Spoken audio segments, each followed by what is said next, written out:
അസ്സലാമു അലൈക്കും വറഹ്മത്തുള്ളാഹി തആല വബറകാതുഹു. പുതിയൊരു വീഡിയോയിലേക്ക് എല്ലാവർക്കും സ്വാഗതം.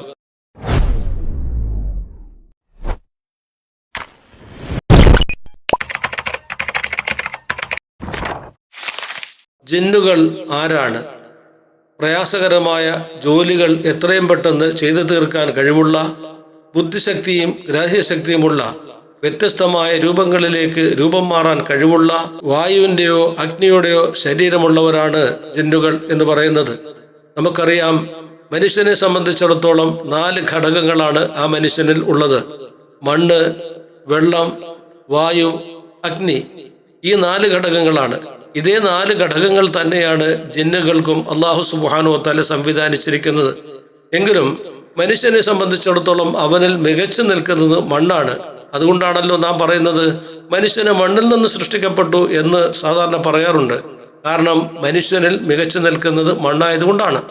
ഇതുപോലെ തന്നെയാണ് ജിന്നിനെ സംബന്ധിച്ചിടത്തോളം ആ ജിന്നിലും മികച്ചു നിൽക്കുന്നത് അഗ്നിയുടേതായ അംശമാണ്. അതുകൊണ്ടാണ് അഗ്നിയാൽ സൃഷ്ടിക്കപ്പെട്ടവരാണ് ജിന്നുകൾ എന്ന് പറയാറുള്ളത്. ആദരവായ റസൂലുള്ളാഹി സ്വല്ലല്ലാഹു അലൈഹി വസല്ലം തങ്ങൾ പറഞ്ഞ ഒരു ഹദീസ് കാണാം. മഹാനായ റസൂലുള്ളാഹി സ്വല്ലല്ലാഹു അലൈഹി വസല്ലം തങ്ങൾ നിസ്കരിച്ചു കൊണ്ട് നിൽക്കുന്ന അവസരത്തിൽ ഒരു പിശാച് നബി തങ്ങളുടെ അടുക്കലേക്ക് കടന്നു വരികയായി. ആ പിശാചിന്റെ കഴുത്ത് പിടിച്ച് നബി സല്ലല്ലാഹു അലൈഹി വസല്ലം തങ്ങൾ ഞെരിച്ചു. അപ്പോൾ ആ പിശാചിന്റെ ഉമിനീർ മഹാനായ റസൂലുള്ളാഹി സ്വല്ലല്ലാഹു അലൈഹി വസല്ലം തങ്ങളുടെ കയ്യിൽ പറ്റുകയായി.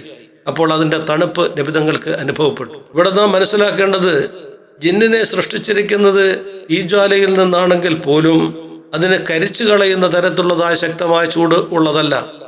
ആ ജിന്നിനെ സൃഷ്ടിക്കപ്പെട്ടതിൽ തന്നെ അഗ്നിയാൽ സൃഷ്ടിക്കപ്പെട്ടതാണെങ്കിൽ പോലും അതിൽ ഖരത്തിൻ്റെയും ജലത്തിൻ്റെയും അംശവും അവരിൽ നിലനിൽക്കുന്നുണ്ട്. അതുകൊണ്ട് തന്നെയാണ് ആ ഉമിനീരിൻ്റെ നനവ് മഹാനായ റസൂലുള്ളാഹി സ്വല്ലല്ലാഹു അലൈഹി വസല്ലം തങ്ങൾക്ക് അനുഭവപ്പെട്ടത്.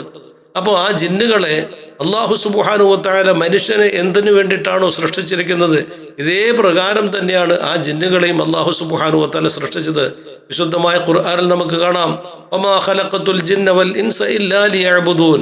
അല്ലാഹു സുബ്ഹാനഹു വ തആലയ്ക്ക് ആരാധനകൾ അർപ്പിക്കാൻ വേണ്ടിയിട്ടാണ് ജിന്നുകളെയും മനുഷ്യനെയും സൃഷ്ടിച്ചത് എന്ന് വിശുദ്ധമായ ഖുർആൻ നമ്മെ ഉണർത്തുകയാണ്. മഹാനായ ഇബ്നു മസ്ഊദ് റളിയല്ലാഹു തആല അൻഹു പറയുകയാണ്, ഞങ്ങൾ ഒരു ദിവസം രാത്രിയിൽ മഹാനായ റസൂലുള്ളാഹി സ്വല്ലല്ലാഹു അലൈഹി വസല്ലം തങ്ങളോടൊപ്പം കഴിഞ്ഞുകൂടുമ്പോൾ ഞങ്ങളിൽ നിന്നും മഹാനായ റസൂലുള്ളാഹി സ്വല്ലല്ലാഹു അലൈഹി വസല്ലം തങ്ങൾ അപ്രത്യക്ഷമായി.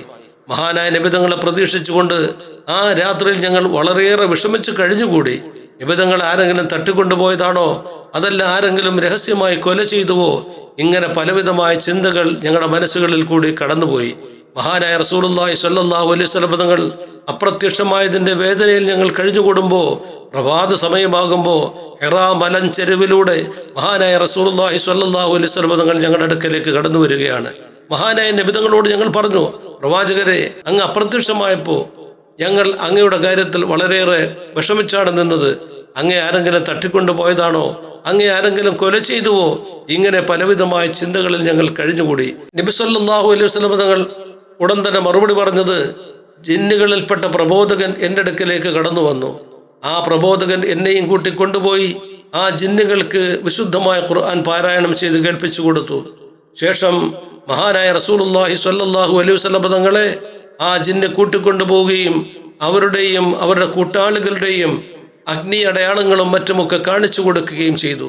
കൂട്ടത്തിൽ മഹാനായ റസൂലുള്ളാഹി സ്വല്ലല്ലാഹു അലൈഹി വസല്ലം തങ്ങളോട് അവരുടെ ഭക്ഷണത്തെ സംബന്ധിച്ച് ചോദിക്കുകയായി. മഹാനായ റസൂലുള്ളാഹി സ്വല്ലല്ലാഹു അലൈഹി വസല്ലം തങ്ങൾ പറഞ്ഞു, അള്ളാഹുവിൻ്റെ നാമത്തിൽ അറുക്കപ്പെട്ട ഏതൊരു എല്ലിൻ്റെ കഷ്ണമുണ്ടോ ആ കഷ്ണങ്ങൾ മുഴുവനും നിങ്ങളുടേതായ ഭക്ഷണമാണ്. നിങ്ങളുടേതായ കരങ്ങളിലേക്ക് അത് കിട്ടുമ്പോൾ അതിൽ ധാരാളം മാംസമുണ്ടാകും എന്ന് മഹാനായ റസൂലുള്ളാഹി സ്വല്ലല്ലാഹു അലൈഹി വസല്ലം തങ്ങൾ അതിന് മറുപടി പറഞ്ഞു കൊടുക്കുകയാണ്.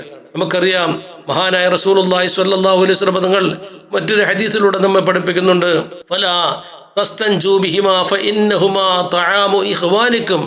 നിങ്ങൾ എല്ലുകൊണ്ടും കാഷ്ടം കൊണ്ടും ശുദ്ധീകരിക്കരുത്. എല്ലുകൊണ്ടും കാഷ്ടം കൊണ്ടും നിങ്ങൾ ശുദ്ധീകരിക്കരുത്. കാരണം ആ 2 വസ്തുക്കളും നിങ്ങളുടെ സഹോദരങ്ങളുടെ ഭക്ഷണമാകുന്നു എന്ന് റസൂലുള്ളാഹി സ്വല്ലല്ലാഹു അലൈഹി വസല്ലം തങ്ങൾ പഠിപ്പിക്കുകയാണ്. അപ്പോൾ നാം മലവിസർജനം ചെയ്തിട്ട് മൂത്രവിസർജനം ചെയ്തിട്ട് ഈ 2 വസ്തുക്കൾ കൊണ്ട് മനോഹരം ചെയ്യാൻ പാടില്ല എന്നാണ് റസൂലുള്ളാഹി സ്വല്ലല്ലാഹു അലൈഹി വസല്ലം തങ്ങൾ പഠിപ്പിക്കുന്നത്. കാരണം നമ്മുടെ സഹോദര വിഭാഗമായ ജിന്നുകളുടെ ഭക്ഷണമാണ് എന്ന് പഠിപ്പിക്കുമ്പോൾ ആ ജിന്നുകൾ ഭക്ഷണം കഴിക്കുമെന്നും ആ ജിന്നുകൾക്ക് ജിന്നുകളുടേതായ ഒരു വ്യത്യസ്തമായ ശൈലിയുണ്ട് എന്നും മഹാനായ റസൂലുള്ളാഹി സ്വല്ലല്ലാഹു അലൈഹി വസല്ലം തങ്ങൾ ഇതിലൂടെ നമ്മെ പഠിപ്പിക്കുകയാണ്. ഇതുപോലെ ധാരാളം സംഭവങ്ങൾ നമുക്ക് കാണാം. അബൂ ഹുറൈറ റളിയല്ലാഹു തആല അൻഹു റിപ്പോർട്ട് ചെയ്യുന്ന ഒരു ഹദീസിലുണ്ട്, മഹാനായ റസൂലുള്ളാഹി സ്വല്ലല്ലാഹു അലൈഹി വസല്ലം തങ്ങൾ പറഞ്ഞു, ഞാൻ രാത്രിയിൽ നിസ്കരിക്കാൻ വേണ്ടി നിന്നപ്പോൾ എൻ്റെ നിസ്കാരം തടസ്സപ്പെടുത്താൻ വേണ്ടി ഇഫ്രീത്ത് പാഞ്ഞു വരികയായി. ആ ഇഫ്രീത്തിനെ ഞാൻ തടഞ്ഞു നിർത്തി. ഞാൻ പിടിച്ചു. ഞാൻ ഈ പള്ളിയുടെ തൂണിൽ കെട്ടിയിട്ടാലോ എന്ന് ചിന്തിച്ചു. അപ്പോഴാണ് മഹാനായ സുലൈമാൻ നബി അലൈഹി സ്വലാത്തു വസ്സലാമിൻ്റെ ഒരു ദുആ എനിക്ക് ഓർമ്മ വന്നത്. എനിക്ക് ശേഷം എൻ്റെ അധികാരത്തെ മറികടക്കുന്ന ഒരു അധികാരം മറ്റാർക്കും നീ നൽകരുതേ എന്ന് അല്ലാഹു സുബ്ഹാനഹു വ തആലയോട് ദുആ ചെയ്തു. ആ ദുആയുടെ അടിസ്ഥാനത്തിൽ ആ അധികാരത്തെ തട്ടിപ്പറിക്കുന്ന ഒരു സ്വഭാവം ഞാൻ ചെയ്യുന്നത് ശരിയല്ലല്ലോ എന്ന് മനസ്സിലാക്കിക്കൊണ്ട് മഹാനായ റസൂലുള്ളാഹി സ്വല്ലല്ലാഹു അലൈഹി വസല്ലം തങ്ങൾ പറയുന്നു, ആ ഇഫ്രീത്തിനെ ഞാൻ സ്നേഹത്തോടുകൂടി തിരിച്ചു വിടുകയും ചെയ്തു, പറഞ്ഞു വിട്ടു എന്ന് നബി സല്ലല്ലാഹു അലൈഹി വസല്ലം തങ്ങൾ പഠിപ്പിക്കുകയാണ്.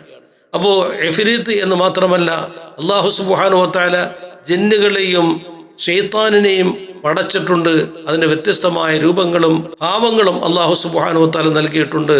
അല്ലാഹു സുബ്ഹാനഹു വ തആല കാര്യങ്ങൾ മനസ്സിലാക്കാൻ തൗഫീഖ് നൽകി അനുഗ്രഹിക്കുമാറാകട്ടെ. റഹ്മാനായ തമ്പുരാൻ നമ്മെ എല്ലാവരെയും ഖൈറിൽ ഉൾപ്പെടുത്തി അനുഗ്രഹിക്കുമാറാകട്ടെ. അസ്സലാമു അലൈക്കും വറഹ്മത്തുള്ളാഹി തആല വബറകാതുഹു.